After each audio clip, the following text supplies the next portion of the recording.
Much.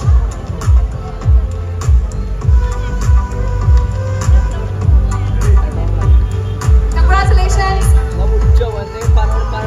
വളരെ സന്തോഷത്തോടെ ഒരു ചിത്രം കൂടി, ഒരു സമ്മാനം കൂടി കൈമാറുകയാണ്. ഇത് വരച്ചതല്ല അല്ലേ, സ്റ്റിച്ച് ചെയ്തതാ, കൈ കൊണ്ട് തുന്നിയെടുത്തതാണ് കേട്ടോ. ആരാന്ന് മനസ്സിലായോ? ഭയങ്കര രസമായിട്ടുണ്ട്. എന്ത് രസമായിട്ട് ചെയ്തിട്ട് ആരാ ചെയ്തേ? Thank you so much. Thanks a lot. എങ്ങനെയുണ്ട്? Thank you thank you so much. അതൊരു ഹാൻഡ് എംബ്രോയിഡറി ആണ്. അത് ബ്യൂട്ടിഫുൾ ആയിട്ടൊരു വർക്ക് ഫിനിഷ് ചെയ്തിരിക്കുകയാണ് ലക്ഷ്മിയുടെ കൂടെ. ആ ഒരു പിക്ചർ കൂടി എടുക്കാനുള്ള ഒരു ആഗ്രഹം അവരുടെ മനസ്സിലുണ്ടാവും. ആ ഒരു ഫോട്ടോ സെഷനിലേക്ക് കൂടി നീങ്ങുകയാണ്.